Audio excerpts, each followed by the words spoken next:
Welcome to Cause Before Symptom, uncovering the real cabal and spiritual forces that are controlling the world. And now, here is your host, James Carter. Welcome to Cause Before Symptom. I'm your host, James Carter. Today is February 25th, 2026, and tonight's episode is all about the Lamb's posture, why some books must be built in public. So some books are released once they are finished, like most of the books that I've written. Others must be understood while they are still being formed. Well, the Lamb's Posture is an upcoming volume that examines how truth may be carried without becoming distorted by urgency, fear, and the need for recognition.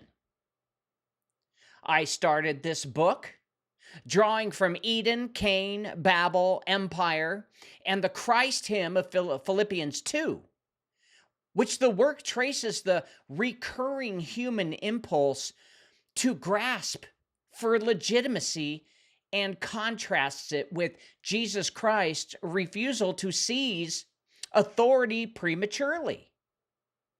Though Jesus possessed it fully, rather than asking only what truth should be spoken, this book asks how truth should be borne with clarity that does not harden, conviction that does not perform, and discernment that remains governed by compassion. So tonight I'm going to introduce you to the near complete framework of my project, explaining why posture reveals allegiance more clearly than just simple proclamation, and why authority received through obedience will outlast authority seized through urgency. I'm excited about tonight's show. I've been working really hard on this next book, and this one is going to, again, like the Crown of Cain, change the game when it comes to understanding Jesus's posture without getting into legalistic behavior. So I'm looking forward to it. Shout out to everybody on the live chat. Rumble, number one warrior is Boots Hafner. Boots is saying, all right. Hello, Pastor James Carter, voice of the Rumble airwaves and creator of ElitePotion.com. Remove parasites and heavy metals. Thank you. And he says, hello, warrior family. Glad to see y'all here. And let's all hit the thumbs up button and help our host by hitting it. Yes, everyone, if you could do me a favor, this really helps spread the word of the gospel, to be honest. Do me a favor, follow my thumb and go to your phone, hit the X button, then hit the thumbs up, and then hit live chat. And I promise you won't lose your spot. Thank you, Boots, for the reminder. And Boots also says, gotta love autocorrect. Yeah, sometimes typing with the thumbs we get so excited. We type too fast. But I understood exactly what you were trying to say. Number two warrior is Scorpion saying, hey, Pastor. Hey, warrior fam. Glad to be here. Thank you very much, Scorpion. We love you. Number three warrior is Philip Del Piano saying, GE, everyone. I think that means g'day. I don't know. And number four warrior is Texas Militia Official saying, howdy with the cowboy emoji, which is my favorite. Guys, thank you so much for being here. Let's get into breaking news. Welcome to Shitty Breaking News with your host, James Carter, offering his shitty opinion. Well, Cubans, refugees or migrants, attempted to infiltrate an island on U.S. speedboat. Apparently, Havana says, okay.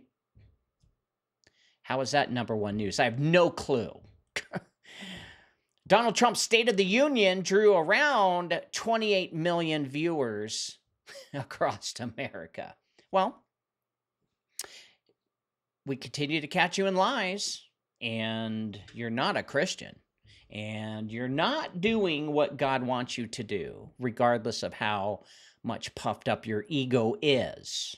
Now, I've explained to you guys a long time ago, 2 years into the Biden administration, I lost all hope and faith in the Q movement and Trump. I wanted to believe that Q was real, but after doing investigation, I found out that it wasn't. It was a Tavistock Institute deployment where they paid a gentleman by the name of, and this is his alias, Craig Oxley, to create Q, where he had success before under Craig Oxley by creating a right-wing group of people, and they were all sharing information about the Vatican.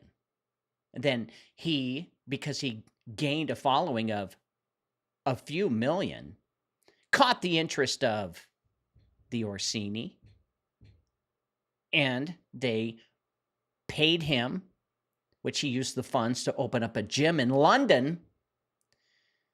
This is just my research, and you can find all that information out on my website.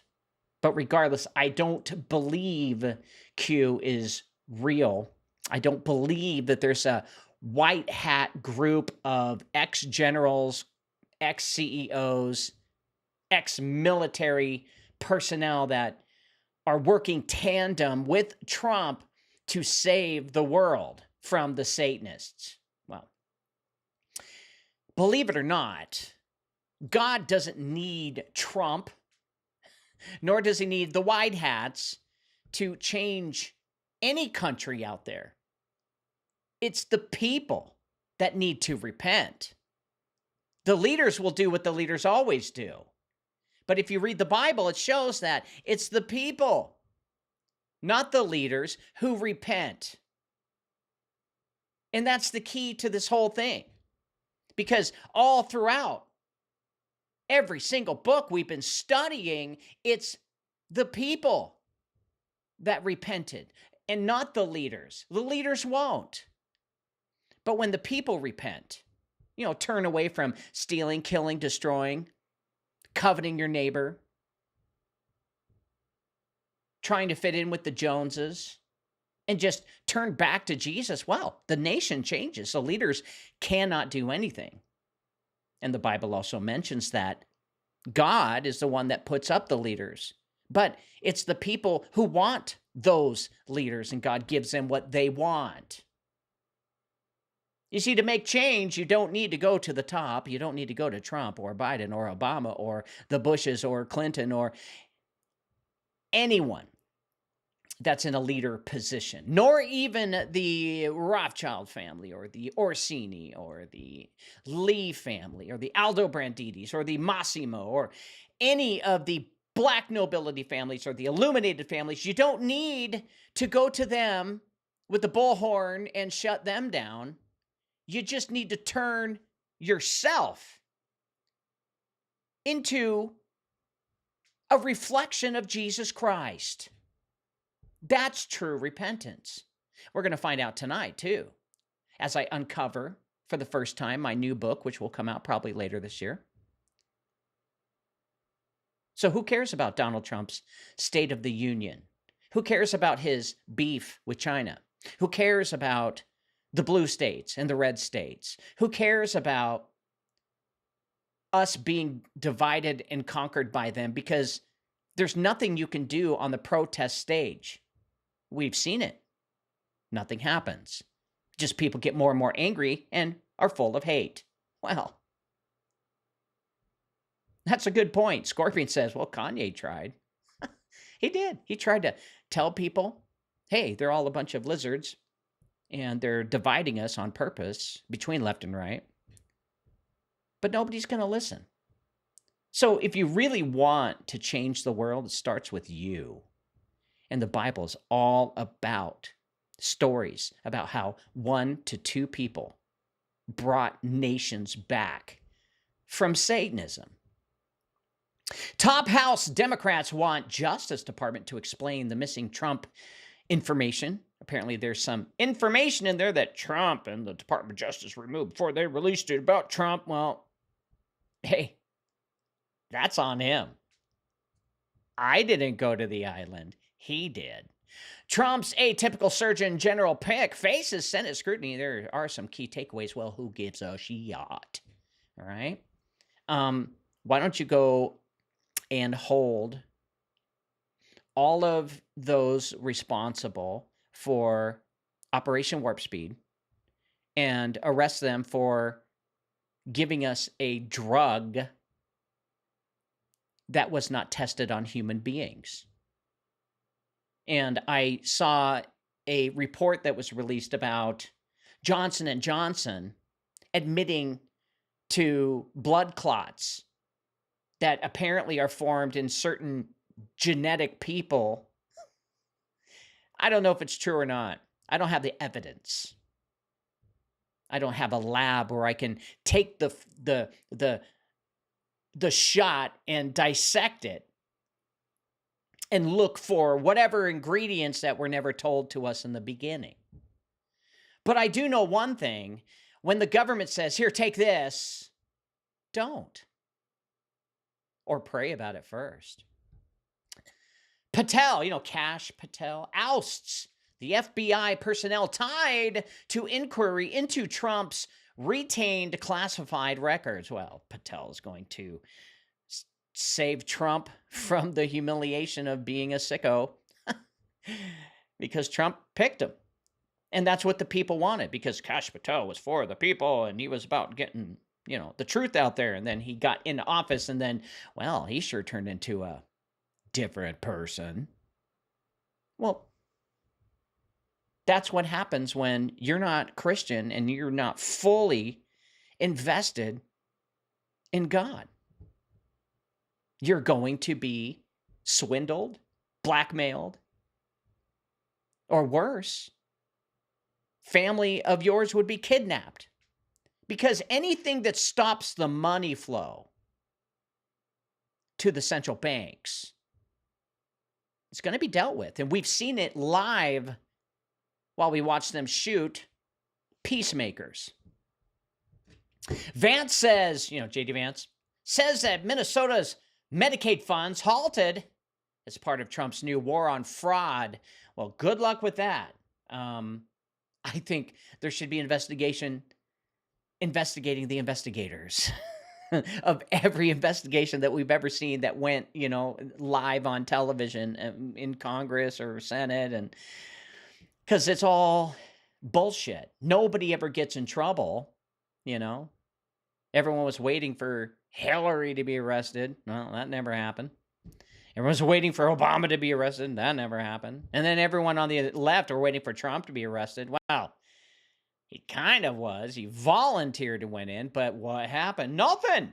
Nothing happens between all of these people. And the reason being is because they all have a pact. They all worship the same God. And it's not the God that you think. It's not Jesus, the Christ of Nazareth, the one who shed his blood for all. Not that one. But something else. And there you have it. That's your breaking news. When we come back from commercial, tonight we're going to be exposing my new book that's coming out, The Lamb's Posture. I'm excited about that. So stick around, and we'll be right back. Why do 75% of people feel exhausted all the time? The answer might surprise you. In the 1920s, Standard Oil decided to dive into medicine. They pushed synthetic petroleum into our drugs. Sure, it masked symptoms, but it wrecked our guts. Our good bacteria, which fight off parasites and heavy metals, got wiped out by crude oil. But here's the good news. We can fix this by going back to nature. Introducing Elite Potion, the world's top detox program. It restores your good bacteria by removing toxic threats like aluminum, strontium, barium, and parasites. Imagine feeling energized and alive again. They said there couldn't be a pill that did it all. We invented it. Visit elitepotion.com and reclaim your health from synthetic pharmaceuticals. Your body will thank you.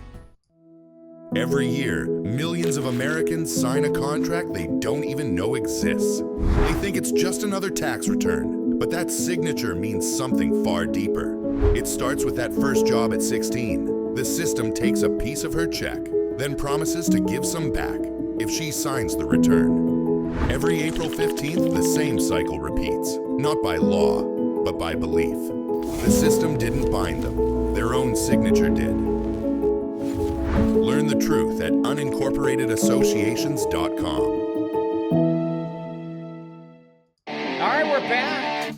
Guys, tonight's going to be a different type of a show. Tonight we are going to bring some poetic words, and we're going to mix it with theology,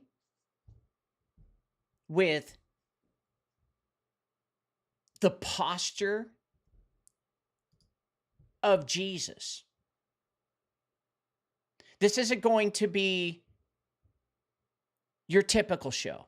In fact, if you don't pay attention tonight, you're going to miss it.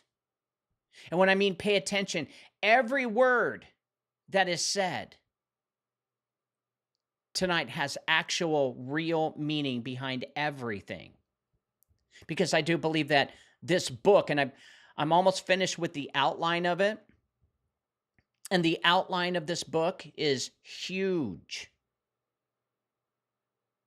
And what this book represents is all of my struggles to change, to understand my ego, my selfishness, my pride, and the ability to be able to let it all go and give it to Him.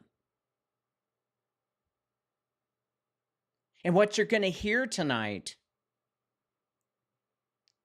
I continue to mention, it's like a poem.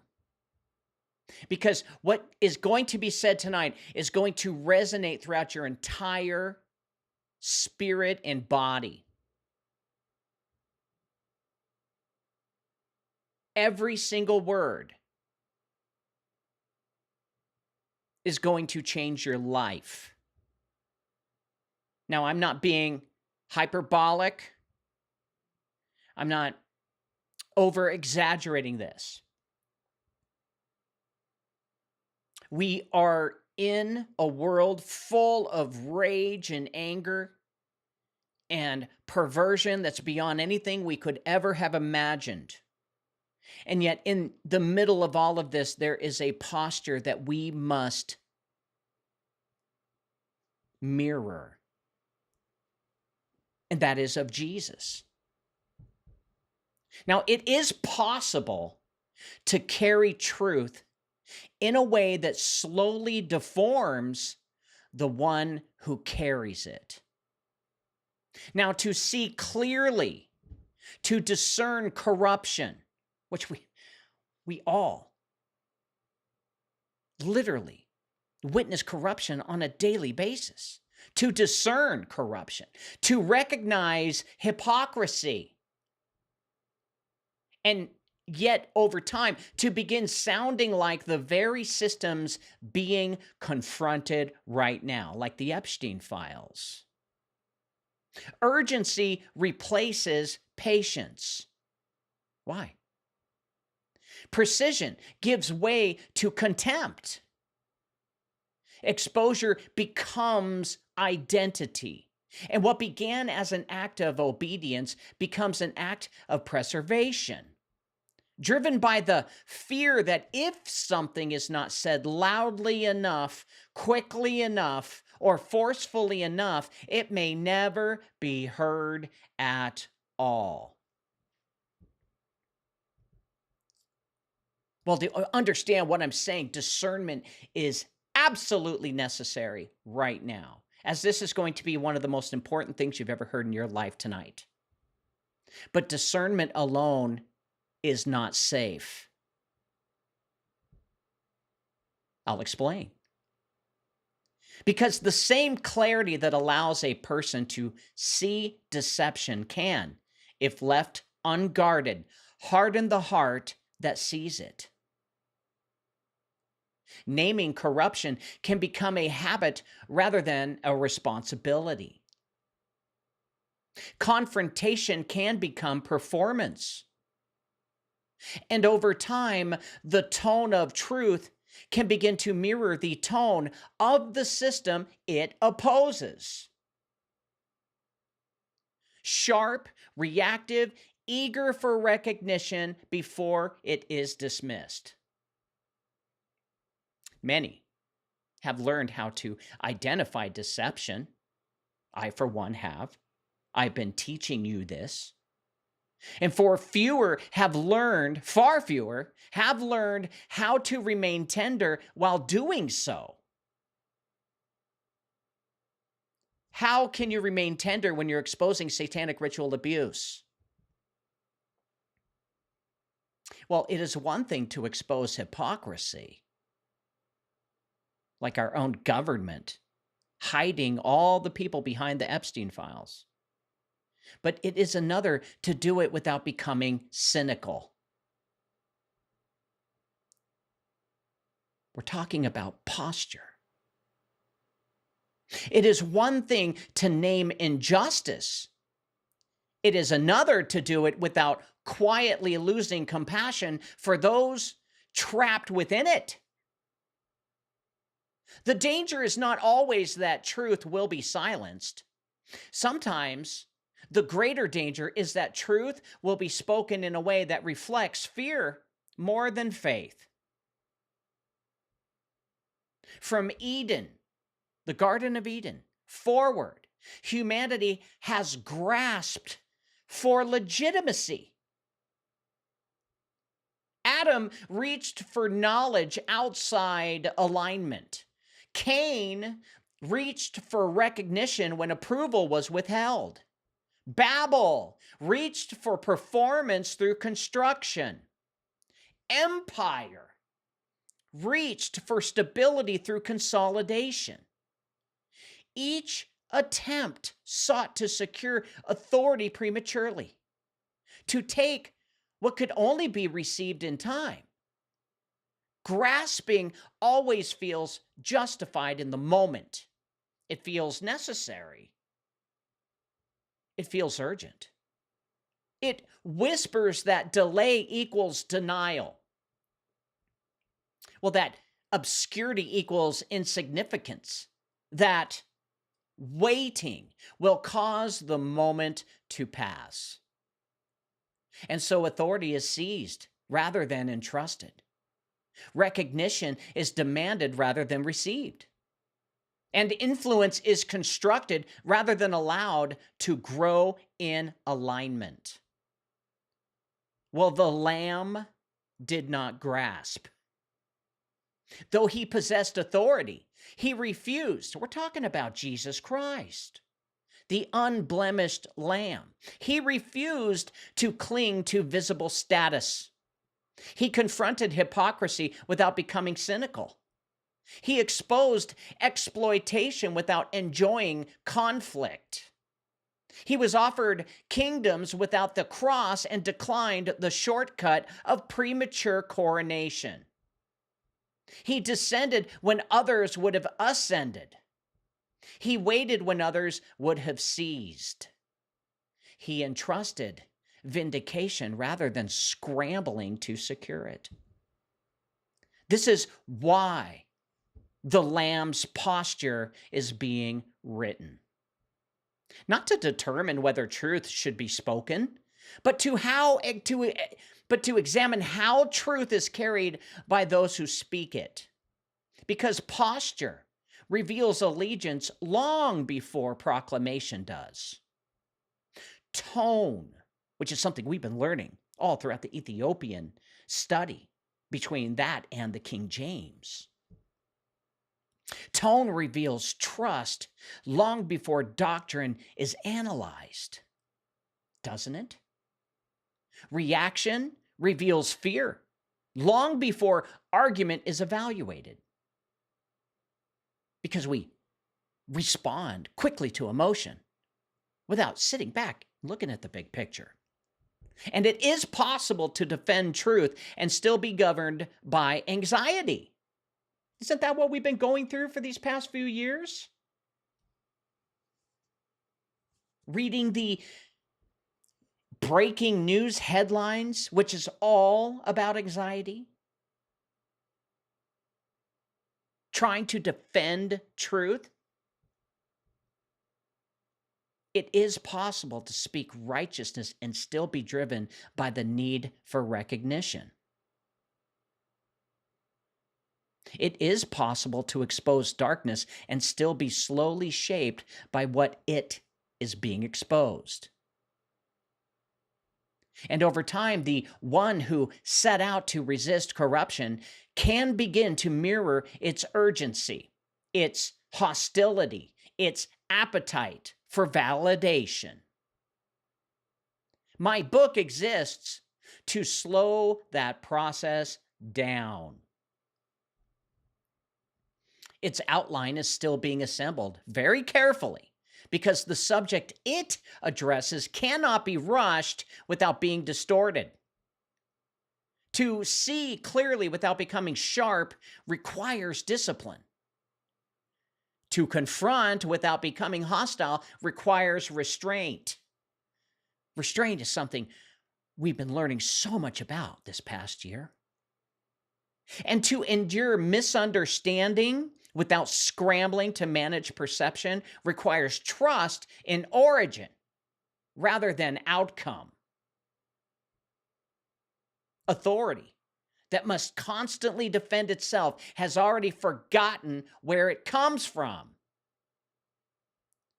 So projection depends on applause. Posture endures even when unseen. Influence may rise and fall, but alignment remains when recognition fades. The Lamb's authority was never dependent on the crowd, and it did not fracture when the crowd disappeared. Thus, truth does not only ask to be spoken, it asks to be carried in a way that reflects the one who is truth. So discernment has increased, yes, but so has the exhaustion. Are you not exhausted? That's all I see and hear from people fighting to find the truth and to expose evil. More people can identify manipulation, hypocrisy, and institutional distortion than ever before, thanks to the internet. Patterns that once passed unnoticed are now recognized quickly. Systems that once operated quietly are now examined openly, thanks to artificial intelligence. And yet, as clarity has grown, so has a quiet fatigue, a weariness that does not always come from ignorance, but from prolonged exposure to what is misaligned. Seeing clearly comes with a cost. I've learned that. Because the more one identifies corruption, the easier it becomes to expect it everywhere. Suspicion can replace caution. Distance can replace compassion. And what began as a protective awareness can gradually harden into emotional withdrawal. The heart that once broke over injustice can become numb in the presence of it. Not because injustice has become acceptable, but because endurance has quietly become overwhelming. Discernment, if left unguarded, can distort posture. The tone of truth can shift without you even noticing it. Correction can become constant. Exposure can become identity. And over time, the one who set out to speak faithfully may begin to speak urgently instead. Driven by the fear that if something is not addressed immediately, it may never be addressed at all. You feel that way, don't you? I know you do. That's why you're here. Because you sense an urgency, yet you can't do anything about it. Well, we're going to change that tonight. because I'm going to teach you and show you how to have Jesus's posture.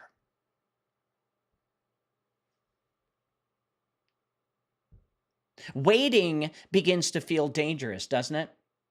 Like, oh my God, we have got to stop these pedophiles, these baby eaters. Even Bill Maher was talking to people on his show about baby eaters, and he was even admitting that he was wrong about Q.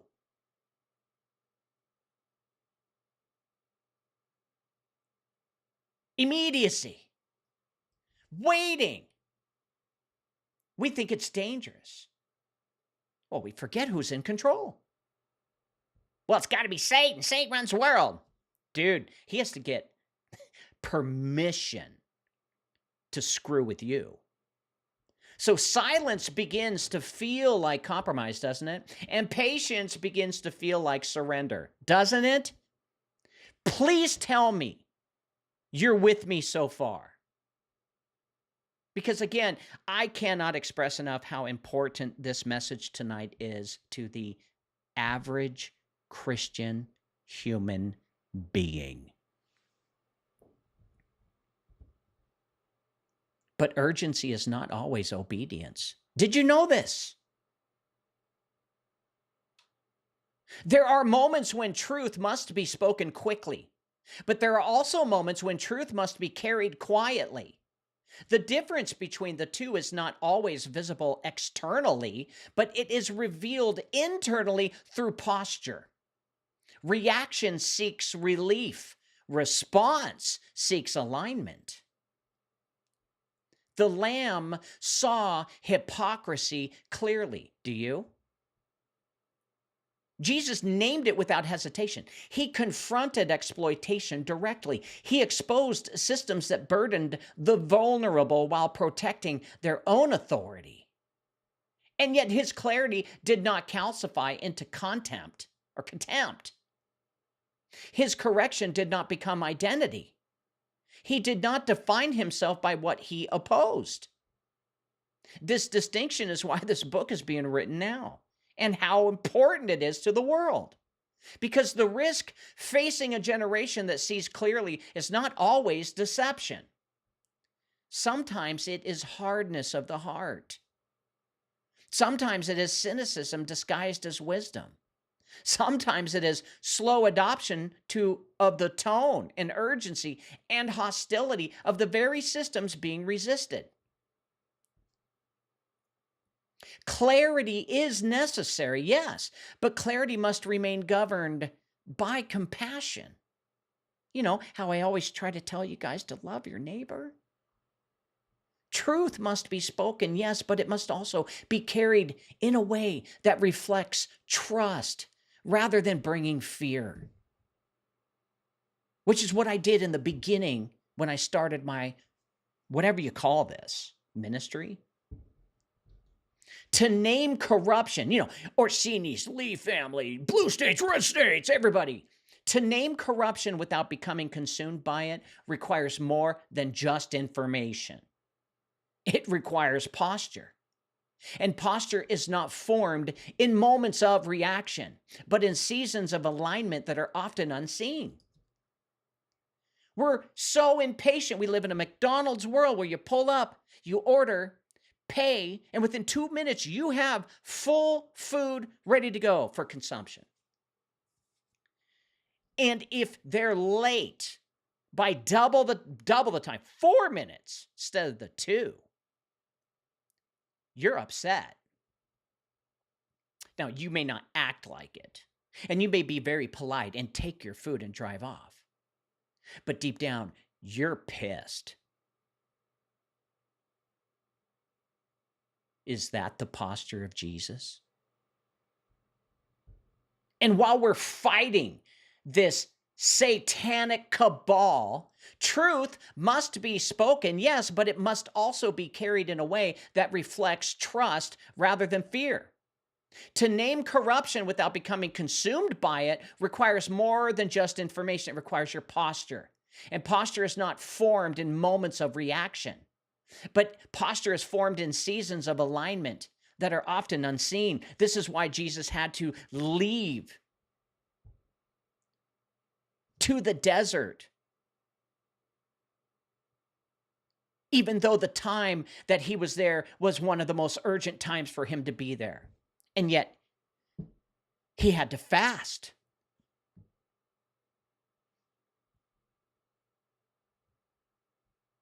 The lamb's posture is being assembled to address that tension.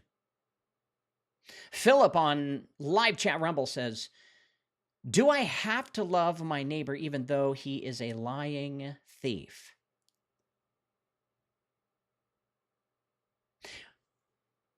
How do you know what this person went through to become that? What if that person who is your neighbor, who's a lying thief, what if while they were growing up, you held them when they were a baby? They didn't lie to you then. They didn't steal from you then. What if you watched them grow up, but you didn't see behind the scenes of how their parents would abuse them? You wouldn't see how the bullies at school picked on them because they were a little bit shorter than the rest of the people, or their clothes wouldn't fit right because they were growing so fast, and they would say phrases like, hey, are you waiting for a flood? Jesus chooses to look at that person from beginning to end and look at all the good that they are. Loving your neighbor means putting down your bias, putting down your assumptions and judgments. And instead of hating them, try to meet them halfway. And thus, the lamb's posture is being assembled to address that tension, that same tension that you have, Philip. It's not giving pity. It's not. It's changing your entire scope of what we've learned as being a human being and turning around and loving like Jesus did. So to explore how discernment may remain clear without becoming sharp, how correction may remain firm without becoming cruel, how exposure may serve restoration rather than superiority, because truth carried in anxiety will eventually resemble accusation, and authority exercised in urgency will eventually forget its origin. My book exists not to reduce clarity, but to preserve the tenderness within it. That's what I want to show you, Philip. Can you be tender, even to those who have literally ruined you? Grasping is older than empire. You know what grasping is? Just reach, it's trying to grab the future. And grasping did not begin with governments or institutions or systems of power. Grasping began in a garden, in a moment that appeared small but established a pattern that would echo all across generations afterward. The first reach was not simply an act of disobedience. It was an attempt to secure elevation outside of alignment, to take premature what was meant to be entrusted in time. Adam grasped. The fruit was described as desirable for wisdom, and the promise attached to it suggested withheld status, the implication that something essential was being delayed unfairly. The reach was not only toward knowledge, but toward legitimacy, toward independence, toward authority that could be defined internally rather than received relationally. What followed was not stability, but concealment. Shame appeared immediately, revealing that seized elevation produces insecurity rather than peace. Cain grasped. When recognition did not arrive as expected, the offering was not reconsidered. The posture was not adjusted. Instead, the comparison was eliminated. Violence became the method through which legitimacy was restored, or at least attempted. You could read that in my book, The Crown of Cain. The act was not random rage. It was urgency. The belief that status must be reclaimed quickly before it disappears entirely. And in that urgency, legitimacy was forced rather than received. Babel grasped. Humanity gathered to secure permanence and visibility, to make a name that would not scatter with time. The tower became a moment not merely to engineering, but to self-conferred greatness. Authority was constructed collectively rather than entrusted. Consensus replaced commission. Height became proof of validation. And yet what was built through shared ambition fractured easily when confusion entered the structure.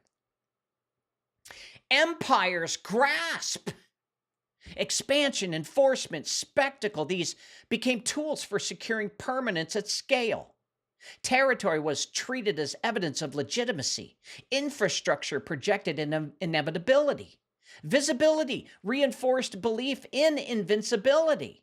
And authority was established through dominance. And permanence was pursued through consolidation rather than obedience.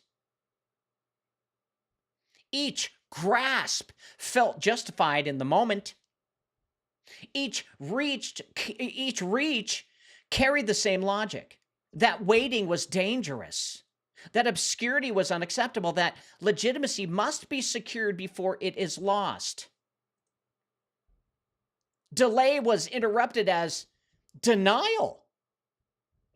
Patience was mistaken for weakness. And so recognition was demanded. Permanence was constructed. Influence was seized. This pattern repeats, but not only in systems, but in individuals themselves. Whenever validation is withheld, whenever influence seemed delayed, whenever recognition appears uncertain, the temptation to grasp quietly emerges, to secure what feels unstable, to accelerate what seems deferred, to protect what might otherwise be diminished. But the reach always carries at a cost. Authority seized must be defended constantly. Legitimacy forced must be reinforced repeatedly. And what is taken prematurely produces anxiety rather than rest, because its stability depends on continued assertion. While the Lamb, Jesus Christ, did not grasp. Where Adam reached, he refused. Where Cain seized, Jesus surrendered. Where Babel built upward, Jesus descended. Where empire consolidated, Jesus invited. You see, the pattern of grasping established in the beginning was not ignored, it was simply interrupted. And understanding that interruption is essential for anyone who hopes to carry truth without quietly reaching for legitimacy of their own. The pattern of grasping continues until it is interrupted. From Eden to empire, authority is pursued through acquisition, assertion, or consolidation. Recognition is secured through effort. Legitimacy is stabilized through control. Influence becomes something that must be gathered quickly before it fades. And over time, this urgency becomes normalized. The belief that what is not taken immediately may never be received at all. So grasping begins to feel responsible.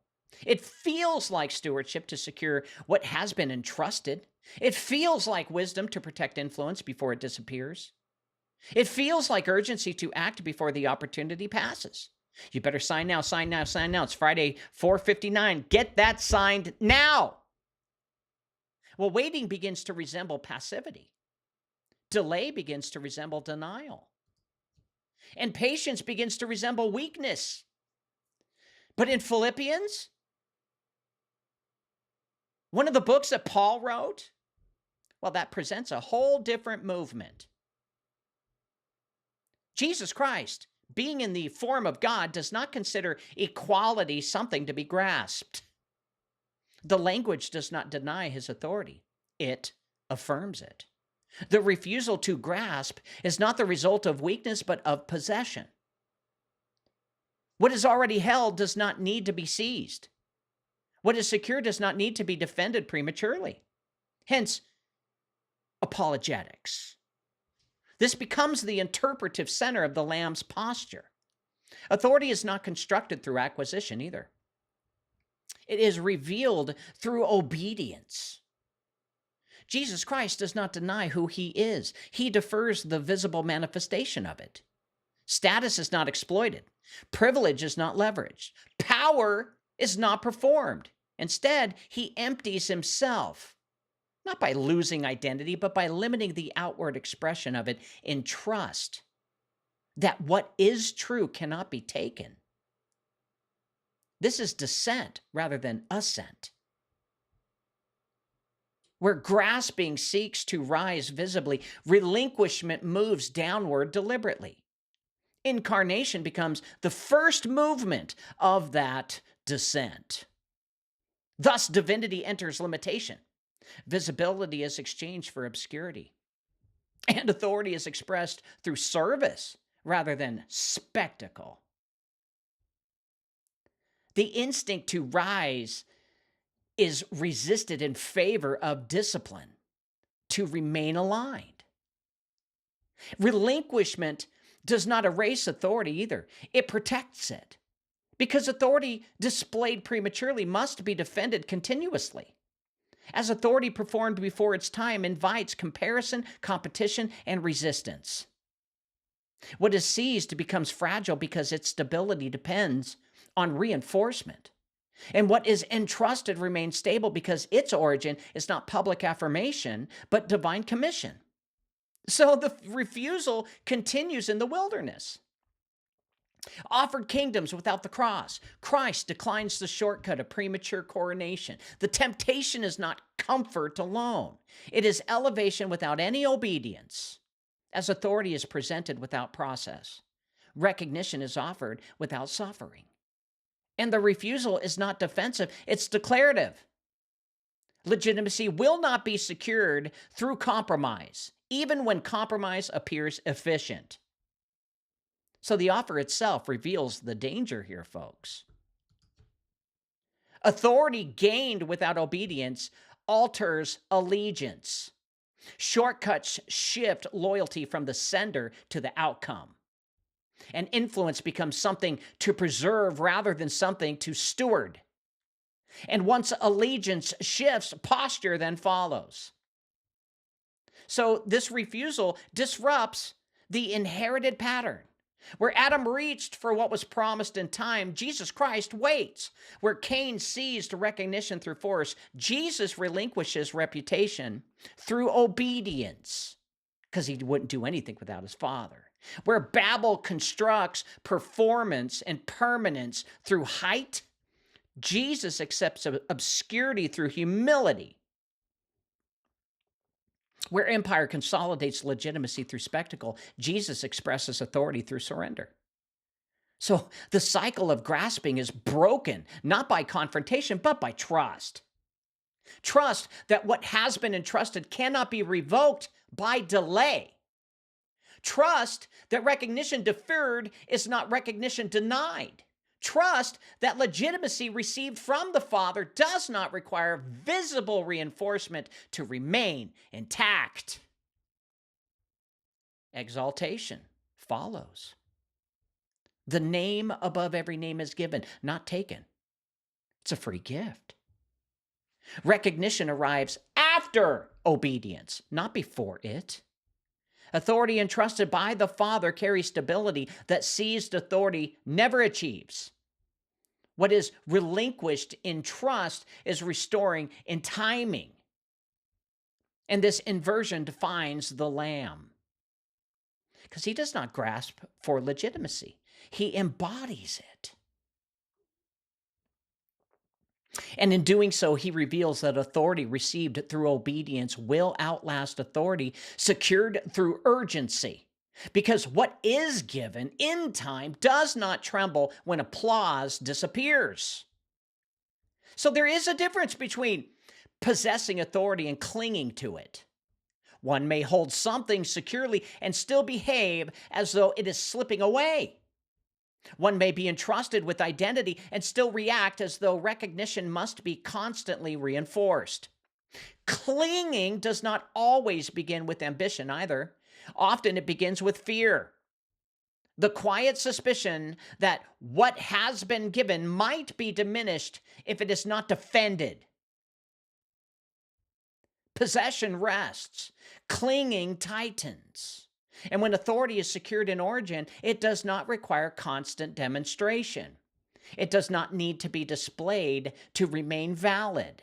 But when authority feels unstable, visible reinforcement becomes necessary. Titles must be protected. Influence must be maintained. Position must be guarded against erosion. While clinging reveals anxiety. It attempts to preserve what one fears may disappear. Recognition becomes tightly held. Status becomes emotionally defended. Visibility becomes synonymous with legitimacy. And over time, identity becomes entangled with perception. What others think begins to shape what one believes is secure. So the Lamb possesses fully and clings to nothing, as his authority flows from eternal origin, not public affirmation, because identity is rooted to the Father. It does not fluctuate with circumstance, and misunderstanding does not threaten legitimacy either.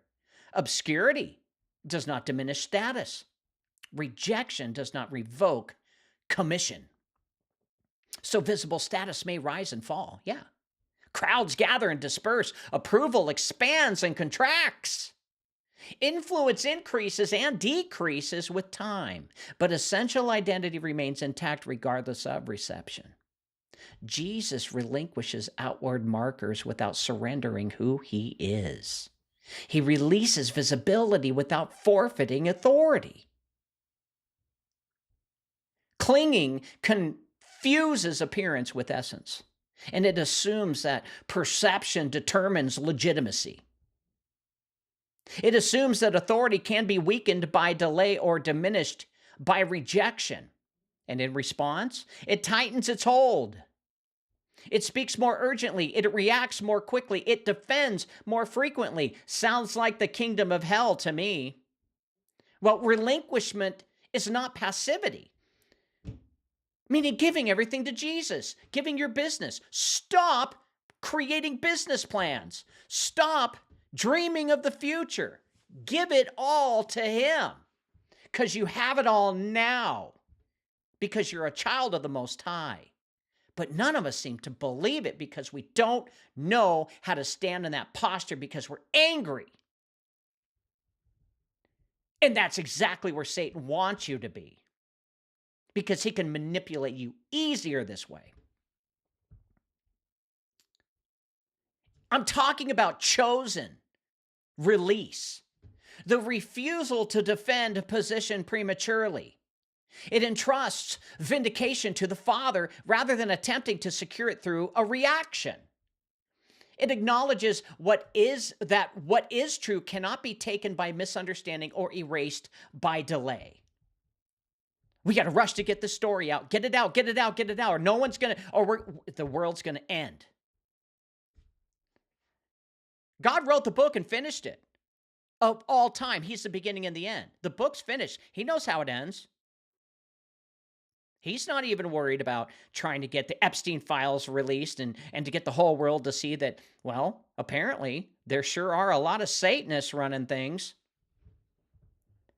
But control seeks to stabilize outcome, and trust permits outcome to unfold. So clinging attempts to manage perception. Surrender allows legitimacy to rest in origin rather than reception. So authority that is secure does not panic when it is misread. It does not scramble to restore appearance. It does not rush to correct every distortion. The illusion of loss drives the grasp. But true authority cannot be revoked by rejection. Recognition deferred does not erase commission. Delay does not dismantle identity, and what is entrusted remains intact even when it is unseen. Confidence waits. What is deferred is not forfeited. Authority may remain hidden without being absent. Vindication may be delayed without being denied. The Lamb trusts timing over urgency. And in that trust, his hands remain open. Clinging tightens the soul. Possession rooted in truth releases it. And what is held securely does not need to be defended constantly, as the Lamb possesses authority completely and clings to nothing, because what is received from the Father cannot be diminished by the crowd. The mob. So grasping often appears when endurance is strained. It rarely arrives at the beginning of strength. It comes when the body is tired, when recognition has not arrived, when the season has been quiet longer than expected. When are we going to get rid of these satanic pedophiles out of governments worldwide? Well, Satan's got you because you're not standing in posture. You are freaked out.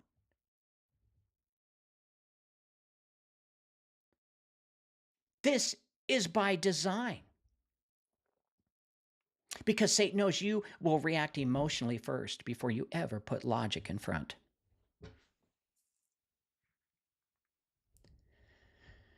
It appears in moments where patience has already been tested, where obedience has already required withdrawal, and where the cost of waiting feels heavier than the promise of alignment.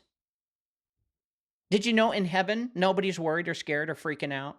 They're all at rest and they're all happy. There's no problems up there. If they're not worried, why are you? Well, the wilderness becomes the setting for this entire offer. Not the city, not the temple, not the place of affirmation or applause. The invitation to grasp does not arrive when everything is visible and stable. It arrives when visibility is gone, and when that voice, that commissioned, has not yet vindicated publicly. When obedience has already produced obscurity rather than influence. This is what my book is about. And after fasting, after depletion, after isolation, the moment of physical weakness becomes the moment of spiritual invitation. Not toward open rebellion, but toward efficiency. Cleaning yourself up. Finding all the reasons why you hate so much. Towards securing what has already been promised without the discomfort of process. Remember, Jesus offered bread first. That's provision without dependence. And the suggestion is very subtle. Stabilize yourself independently. Use what you possess to meet immediate need. Secure relief without waiting. The temptation is not merely hunger, but autonomy. The opportunity to secure survival without trusting the Father's timing. So the offer appears very reasonable. After all, authority exists, does it not? Capacity is present. The stones could become bread. The outcome would not be false. It would simply be achieved through independent initiative rather than relational obedience. The shortcut would relieve suffering for a bit without visibly compromising your identity, sure. But grasping often begins with self-provision. And it begins with the quiet belief that obedience must be supplemented by personal control. What has been entrusted must be stabilized by visible action. That survival requires intervention before alignment produces outcome. Well, it sounds like a typical normal business and their stock. Well, what follows? Spectacle. Leaps from the height and be affirmed publicly. Look where we are. Look at us, we're BlackRock, and we can control the mortgage prices. And that demonstrates their favor visibly. and it allows recognition to validate what is already true. The offer invites proof through performance there. This is the spectacle. Visibility becomes the means by which identity is secured externally. Thus, public affirmation would resolve uncertainty, according to them. The crowd would see, the angels would intervene, legitimacy would be confirmed in a way that could not be denied. The need to wait for quiet recognition would then disappear. Influence would expand immediately through visible proof. But when identity depends on demonstration, posture shifts. That means walking as a reflection of Jesus. Authority begins to serve perception rather than obedience. When you're BlackRock, when you're ExxonMobil, when you're the Orsini's and Lee family, because performance replaces trust. The need to be seen becomes indistinguishable from the call to be faithful. Then the decisive offer is then presented. We're going to give you a title. Well, that's kingdoms without a cross, authority without obedience, influence without suffering, coronation without dissent. This is the shortcut of visible dominion that's been placed before you. And all that's been placed before Jesus, but not as theft, but as acceleration. Which one do you think Jesus would accept? The humble person who just gives up trying to be good and just says, you can make me good? Or the person who's next to them saying, thank you for all my provisions, and thank you that I'm not like this publican over here. Lord, forgive me, for I am a sinner, period. So grasping always seeks to shorten the path to success, shorten the path to religion, shorten the path to the American dream. It promises impact without delay, authority without rejection, legitimacy without obedience. It whispers that efficiency is wisdom, that visible influence can be stewarded now rather than entrusted later, that waiting risks obscurity, that obedience may cost momentum. Go, go, go, sell, sell, sell. If you don't close this much before the end of the month, you're fired. Well, shortcuts can feel strategic. They appear to secure the same outcome through less resistance. They seem to protect influence rather than endanger it. But shortcuts alter allegiance. Authority secured through compromise no longer rests in the Father's will. Outcome begins to govern action. Influence becomes something to protect rather than something to steward. And once allegiance shifts, posture begins to follow. Well, Jesus completely. The Lamb, he refuses. Not defensively, but decisively. As authority will not be received through bypassed obedience. Recognition will not be secured through premature elevation. The crown will not be taken before the cross. Process is preserved. Suffering is not avoided. Timing is not accelerated. Vindication is not forced. Because the path of obedience is chosen even when the alternative appears more efficient, more visible, more immediately effective. Well, the wilderness, it reverses Eden. Where Adam grasped under suggestion, Jesus refuses under pressure. Get behind me, Satan. Where knowledge was seized prematurely, authority is deferred deliberately. The inherited instinct to reach is interrupted by discipline to wait. So the cross becomes the only path to crown. Visible dominion must follow obedience, not precede it. Authority received in alignment carries permanence that seized authority that never achieves. The Lamb declines the shortcut, folks, and in doing so reveals that premature coronation is not advancement. It is misalignment disguised as opportunity. So fallen authority instinctively rises. We see it all over the place. And it seeks elevation through visibility, consolidation, and measurable expansion. And to ascend is to validate identity. To increase influence is to confirm legitimacy. To occupy higher positions is to signal stability. The upward movement becomes synonymous with success. But Jesus moves differently. Authority is not expressed through ascent, but through descent, as we learned in Noah. I'm not Noah, but in Jonah last night. Not through spectacle, but through nearness. Not through consolidation, but through surrender.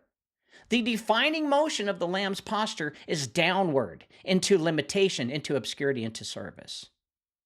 It's hard to do. I just don't want to forgive people. I get it. I totally get it. Well, because they've hurt you emotionally or physically. Well, incarnation marks the beginning of that descent, and divinity enters constraint. Eternity accepts time. Omnipresent accepts locality. And authority does not withdraw, but it does not perform. It is carried quietly without or within limitation rather than displayed outwardly through dominance. So descent contradicts instinct.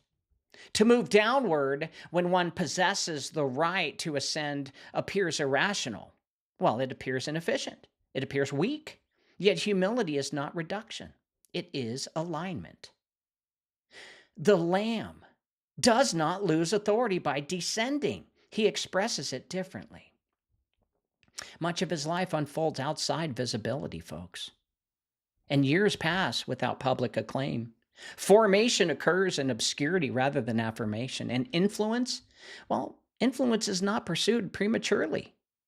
The temptation to rise before alignment matures is resisted through patience. Thus, service becomes the expression of sovereignty.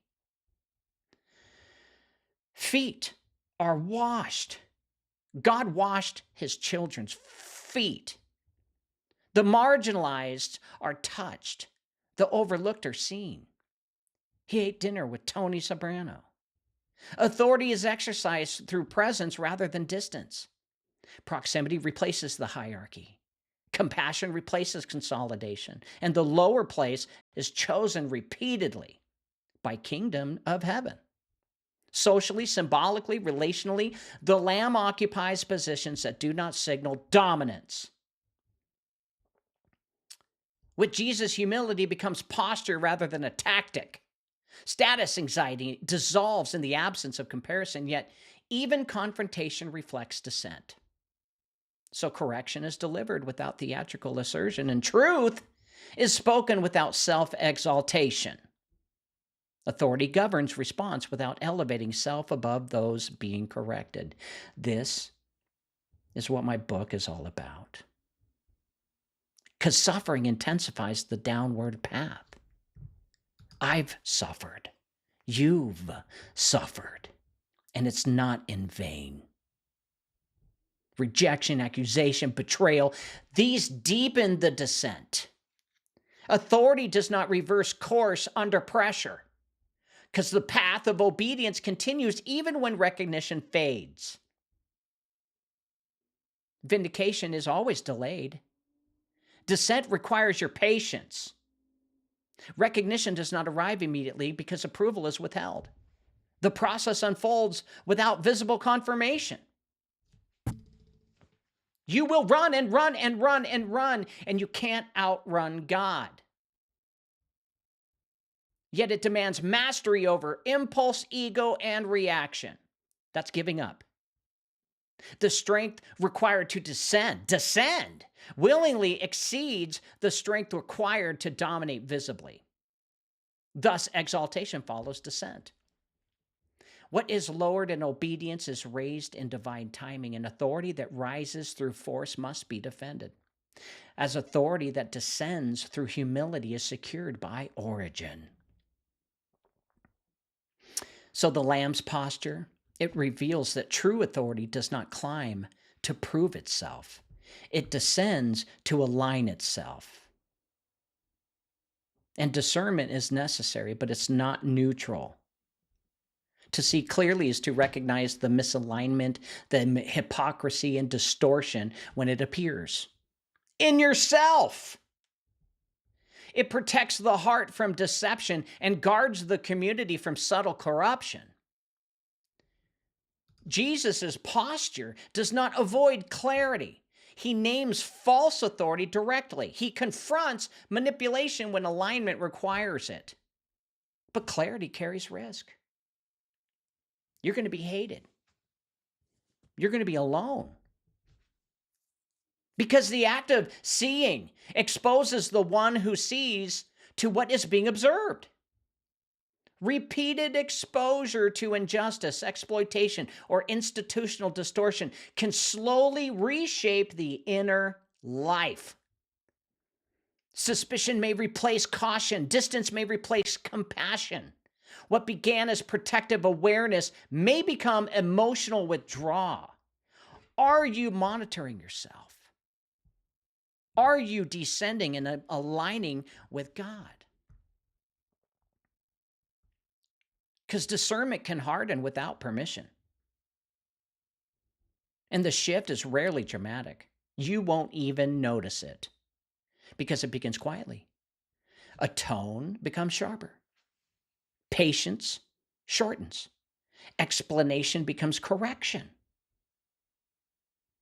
Over time, exposure becomes identity, and the one who names corruption may begin to orbit it internally. Opposition becomes occupation, and the Lamb's discernment remains governed.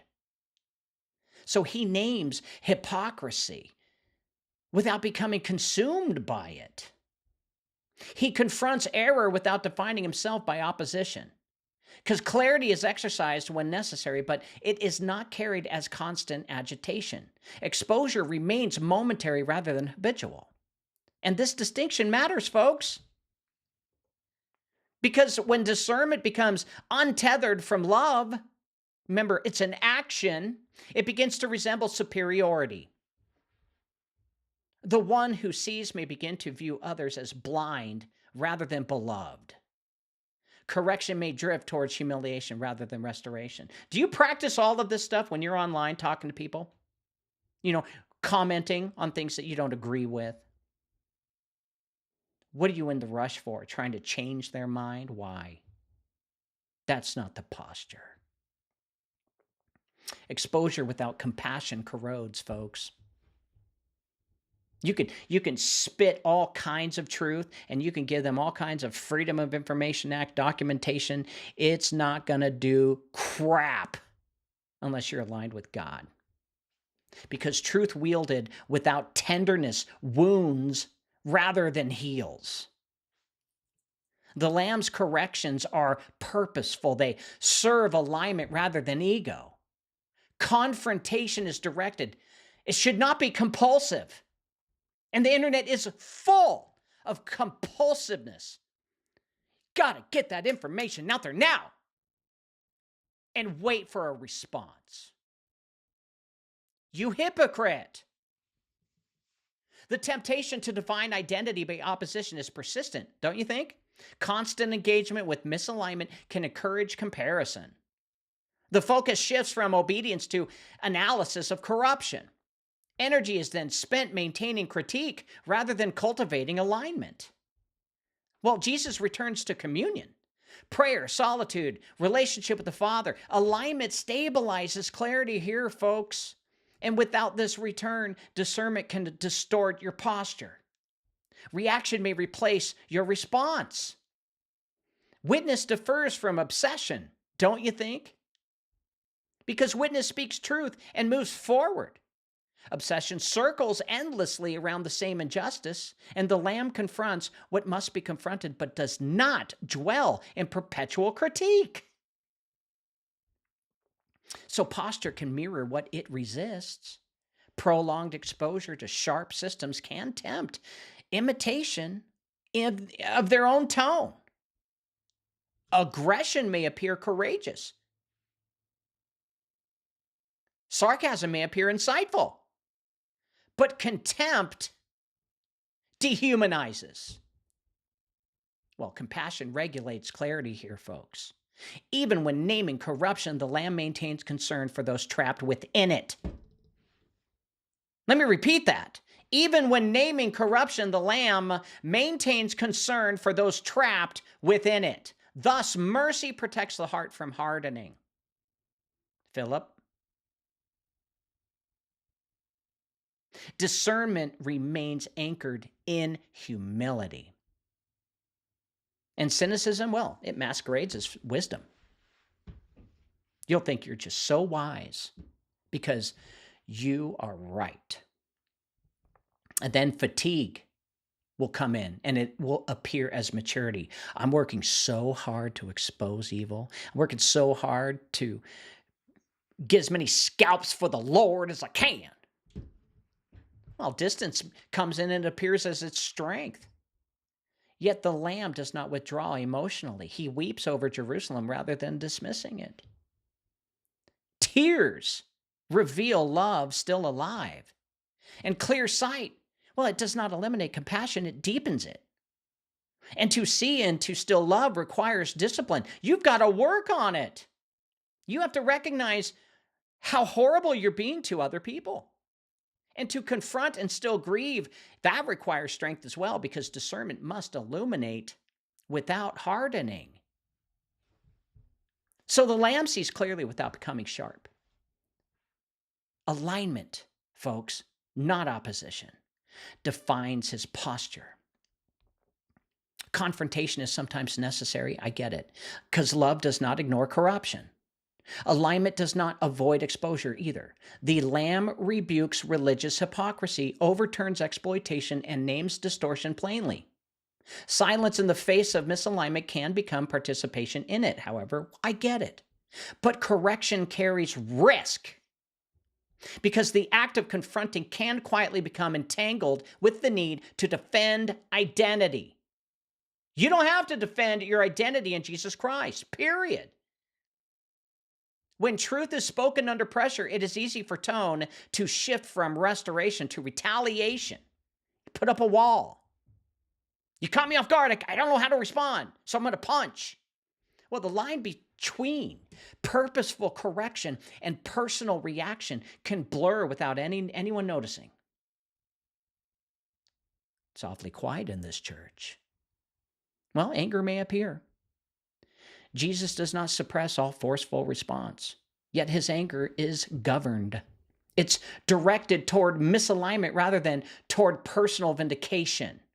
He confronts to preserve obedience to the Father's will, not to secure his own reputation. And people wonder why Christianity is just...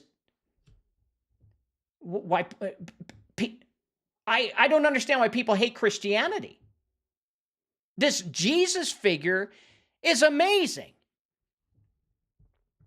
Most humble thing that's ever walked this earth. And it's been recorded. There's proof. So reaction seeks relief, doesn't it? It seeks to release frustration as the restoration of control, the correction of perception. Purposeful correction seeks alignment, and it speaks when silence would allow distortion to persist, but it does not escalate to soothe wounded pride. Therefore, identity remains secure. It has to, because Jesus does not rebuke to elevate himself. You are rebuking online to elevate yourself. You don't need to respond to anything, regardless of what someone says. What is your pride getting in the way for? Because Jesus' authority is not threatened by those he corrects. Ego-driven aggression arises when legitimacy feels unstable, and when identity is secure, confrontation does not require performance. And that's all what we're doing online right now. And hypocrisy is named without ridicule. Exposure is not delivered for applause. Humiliation is not used as spectacle. Jesus' words are sharp when necessary, but they are not cruel for sport. Thus, correction remains relational. Even strong rebuke leaves space for repentance. The aim is alignment, not annihilation. The Lamb does not treat opponents as irredeemable. He addresses misalignment without denying personhood. He weeps over them. It's not just about mercy, Philip. It's about love. Love comes first before mercy. Contempt dehumanizes. It reduces the others to obstacle rather than neighbor. Prolonged confrontation can erode compassion if the heart is not guarded. And the temptation to enjoy conflict, you guys do. Admit it. The temptation to enjoy conflict may grow when opposition becomes familiar. So strength does not seek conflict. The Lamb does not pursue confrontation for its own sake. Conflict arises from fidelity, not appetite. Correction is measured rather than habitual. So, purpose governs tone. As alignment anchors response, then posture remains rooted in obedience. Confrontation then remains disciplined rather than volatile. Thus, righteousness, correction, differs from aggression. One serves restoration, the other protects self-image. Jesus corrects to preserve alignment with the Father's will. Thus, confrontation without contempt reveals authority anchored in obedience rather than pride. This is what this book is all about. Clarity does not eliminate grief. To see consequences approaching with precision is not the same as celebrating their arrival. Jesus understands what lies ahead for Jerusalem. The blindness, the rigidity, the inevitable collapse that follows misalignment. We've seen it through all the books we've been reading and studying. It's the same thing over and over again. Their pride gets in the way. The inevitable collapses that follows misalignment. Yet his response is not triumph. It's complete sorrow, and he cries. He weeps. Not from confusion, but from full awareness that their hearts are hardened. The coming destruction will confirm his warnings too. It will validate his discernment. Every knee will bow. And it will expose the cost of resistance. But there is no satisfaction in being proven right when the outcome is loss. Thus, vindication does not produce joy. Projection might say, I warned you. It might interrupt consequences, confirmation of legitimacy, but the Lamb does not celebrate accuracy when it results in suffering. He grieves what will be lost rather than boasting that he foresaw it. And we learned a lot of this because we have been diving into the Ethiopian canon and comparing it to the King James and finding the truth. Love laments. Indifference does not cry. Detachment does not mourn. Tears reveal attachment. Covenantal concern for those who do not recognize their visitation. The Lamb's sorrow signals that clarity has not replaced compassion, and repeated rejection could justify distance. Because resistance it's been persistent. Misunderstanding has been constant. Correction has been ignored. The temptation to withdraw emotionally would be understandable. Yet the Lamb refuses to harden. Thus, sorrow becomes the righteous response, and anger may confront injustice, but grief confronts loss. The tears acknowledge both corruption and consequence, and those who are complicit in blindness are not despised. They're mourned by Jesus, because warning is delivered without celebration. And we've been learning this throughout our whole walk between the Ethiopian canon and the King James. Warning is delivered without celebration. So judgment is spoken plainly, but it's not relished. The Lamb does not enjoy the exposure of downfall. He does not interrupt destruction as personal victory. So to see clearly and to love deeply, it carries responsibility and weight. Thus, tears reflect the vulnerability here. They contradict the image of invulnerability, often associated with authority. Yet lament signals integrity rather than fragility. Thus, clarity remains intact. So compassion does not deny consequence. It coexists with it. And the Lamb names what will come while grieving that it must. Because lament becomes strength. Public sorrow reveals allegiance to restoration rather than domination. And the heart that breaks remains open. And when destruction approaches, projection says, I warned you. Don't project. The Lamb weeps. So projection depends on audience, right? It draws strength from response, affirmation, and visible momentum. Applause stabilizes it. Attention sustains it. Influence becomes the measure by which legitimacy is evaluated. But posture endures without witness.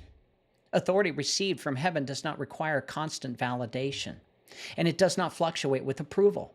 It remains intact when the crowd disperses and recognition actually fades away. Public acclaim is temporary. Palm branches can give way to silence. Momentum can evaporate. The same voices that welcome may later withdraw support. Thus, authority rooted in reaction cannot survive rejection. And betrayal, it exposes foundation. When loyalty fractures, projection then weakens. Legitimacy built on popularity must be defended through continued performance. Got to get in front of that limelight. The Lamb's posture remains steady even as trust around him erodes. Abandonment does not collapse alignment either. And as disciples scatter, authority remains intact. Isolation becomes a refining moment rather than a defeat, because identity does not shrink in obscurity. And shame does not provoke retaliation either. Accusation, mockery, humiliation, these all invite immediate restoration of reputation. Projection would demand response, but the Lamb does not scramble to correct perception. Visible power appeals extinguished. At crucifixion, authority seemed absent. Well, external victory disappears. Yet obedience continues even when outcome appear unfavorable. When the outcomes appear unfavorable. But projection ties legitimacy to success. The Lamb's faithfulness persists regardless of result, and authority anchored in obedience does not dissolve when triumph is delayed. Thus, hidden moments reveal the allegiance here. Recognition ceases, applause ends, yet alignment remains, and stability under pressure becomes witness. Therefore, endurance becomes testimony. Faithfulness without recognition communicates strength more clearly than celebration ever could. So, heaven confirms what crowds cannot. Exaltation follows obedience. Recognition is granted rather than seized. Authority received does not tremble under scrutiny. So what's relinquished in trust is restored in timing. Projection fades when applause disappears, yet posture is revealed. As authority given by the Father outlasts authority taken by force. Thus, the Lamb does not seize the crown, he receives it.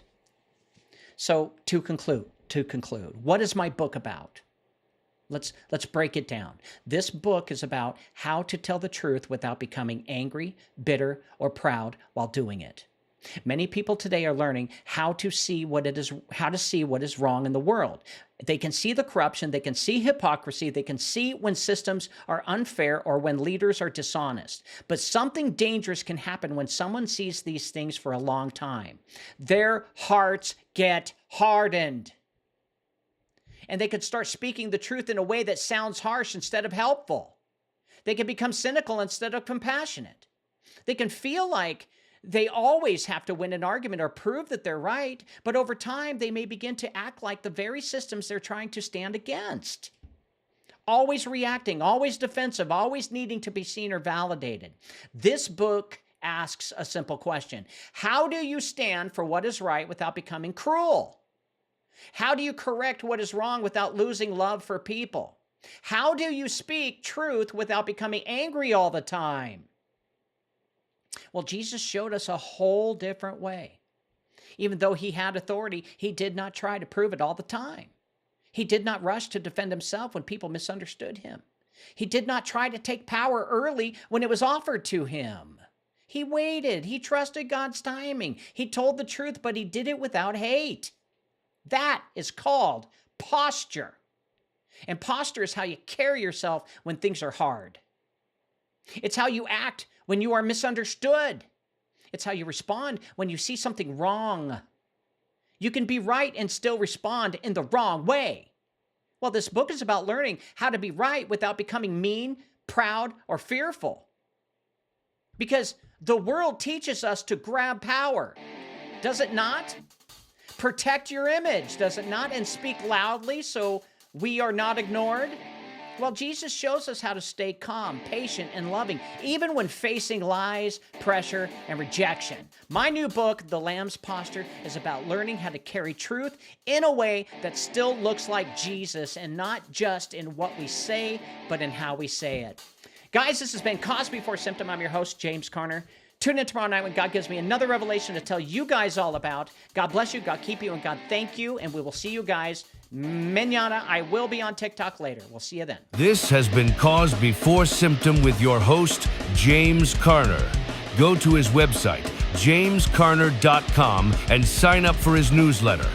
Also, download his free books on the breath war, the crown of blood, and the ritual machine. Fix your body by buying his award-winning detox formula, removing heavy metals and parasites. You'll feel better and live longer. Go to elitepotion.com. And one more thing, please. Just try and love your neighbor, because if you do, the world would be a better place. See you tomorrow.